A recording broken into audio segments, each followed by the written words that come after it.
Bertemu kembali. Sebentar tadi pengerusi pasukan khas Jihad Tangani Inflasi Tan Sri Anwar Musa mengadakan sidang media untuk berkongsikan perkembangan terkini inisiatif kerajaan memerangi inflasi. Apa yang kita boleh garap daripada perkongsian ini untuk melihat bagaimana fenomena kenaikan harga akan berkembang dalam masa terdekat. Dan untuk itu saya akan bersama dengan Hafizi Razali, penganalisis kanan Bauer Group Asia, untuk kita membincangkan mengenai strategi-strategi yang mungkin dirangka dalam pertemuan sebentar tadi. Tapi sebelum itu Hafizi, saya nak menyentuh mengenai antara key takeaways yang disebut dalam sidang media sebentar tadi. Saya percaya antaranya pihak industri secara prinsip setuju menurunkan harga minyak masak secara berperingkat. Dan bagaimana Hafizi sendiri melihat strategi ini dan how do you think it can be done dan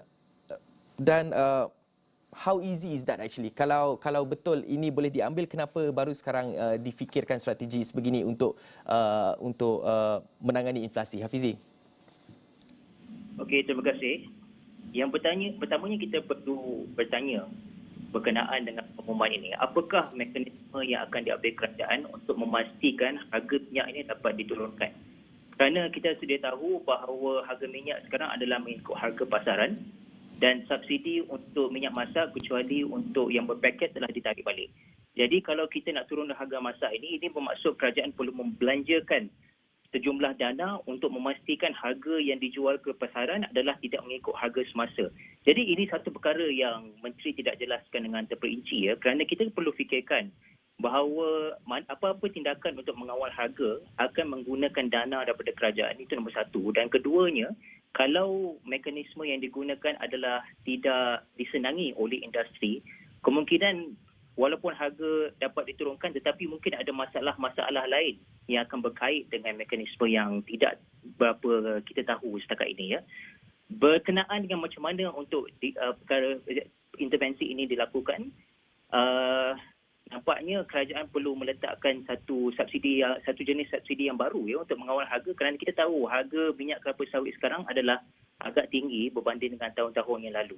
Jadi salah satu caranya adalah dengan menambah subsidi, tapi kita sedia maklum bahawa subsidi sebegini adalah sebenarnya tidak adil untuk kebanyakan untuk mereka yang tidak sepatutnya dapat subsidi. Jadi kita mahukan satu intervensi yang lebih tersasar, dan caranya dengan lebih mudah adalah untuk memastikan bahawa dana yang digunakan kerajaan itu dapat dirasai oleh mereka yang betul-betul tertekan. Jadi kita boleh bincang dengan lebih mendalam lagi lah berkenaan perkara ini. Baik Hafizi, seperti Hafizi pada sebut tadi, saya quote dalam cara yang berbeza di sini kerana kita tahu inflasi ini melibatkan satu ekosistem yang melibatkan banyak segmen, bukan hanya kita fokus kepada kenaikan harga minyak dan sebagainya, tapi ia melibatkan banyak segmen sebenarnya. Jadi apa strategi yang paling berkesan sebenarnya untuk waktu dan ketika ini untuk pasukan jihad ini terus fokuskan untuk menangani ataupun mendepani masalah inflasi ini supaya ia tidak terus membebankan rakyat khususnya? Hafizi. Ya, masalah inflasi ini sebenarnya adalah masalah global tapi apa yang kita boleh kawal adalah untuk mengawal kos yang berkait dengan barang-barangan yang dibeli oleh masyarakat Malaysia.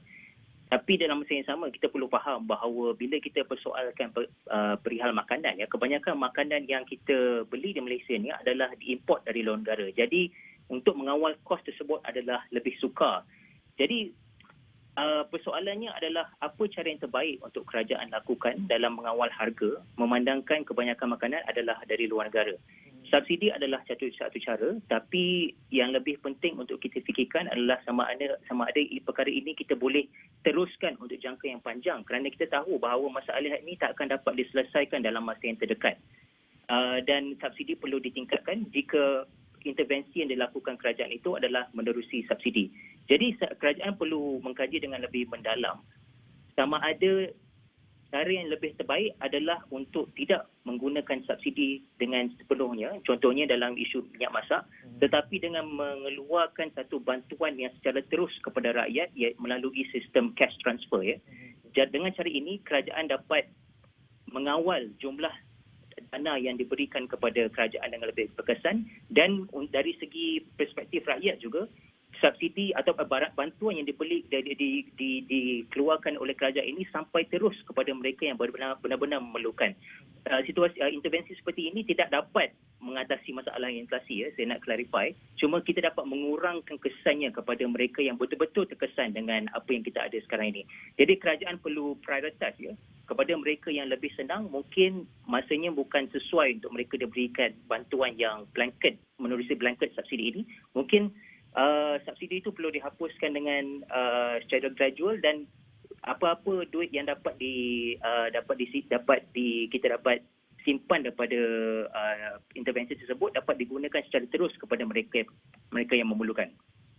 Baik, Hafizi ada menyebut mengenai langkah-langkah yang dicadangkan seperti bantuan kepada golongan sasar. Namun kita faham ini adalah masalah yang mungkin akan berlaku untuk satu masa yang panjang, seperti laporan pada 16 Jun menunjukkan inflasi di Malaysia mungkin berpanjangan. Dan antara perancangan yang saya baca juga di sini disebut oleh Profesor Madya Dr. Nazrul Hisham Abdul Razak dari Sekolah Perniagaan Ekonomi Universiti Putra Malaysia ada menyebut kerajaan perlu melakukan tindakan segera dan berusaha lebih agresif menarik pelaburan asing FDI ke Malaysia supaya dapat mencipta lebih banyak peluang pekerjaan, dan ini antara strategi untuk menangani inflasi yang dicadangkan oleh Profesor Dr. Nazrul Hisham. Jadi bagaimana pandangan Hafizi sendiri mengenai perkara ini?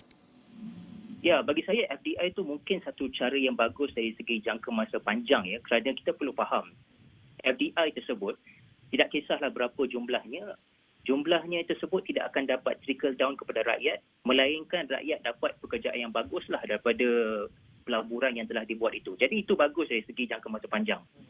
Tetapi solusi tersebut tidak dapat mengatasi masalah inflasi kenaikan harga makanan buat masa sekarang, ya, kerana kita bercakap mengenai tempoh harga naik dalam tempoh 6 bulan ke 12 bulan yang akan datang, bukannya untuk 2 atau 3 tahun yang akan datang. Jadi solusi yang lebih sesuai adalah untuk meningkatkan bekalan makanan tempatan. Kerana dengan cara ini kita dapat mengawal kos dengan lebih berkesan.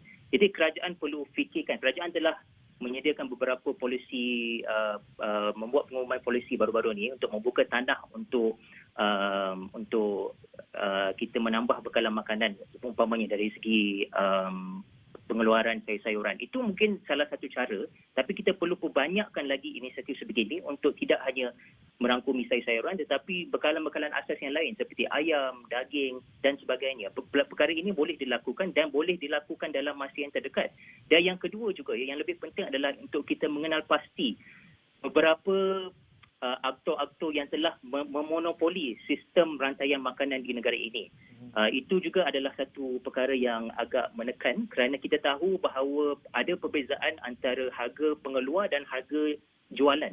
Jadi jurang yang ada ni kita perlu lihat dengan lebih mendalam, dan salah satu faktornya adalah faktor monopoli yang berleluasa di negara ini.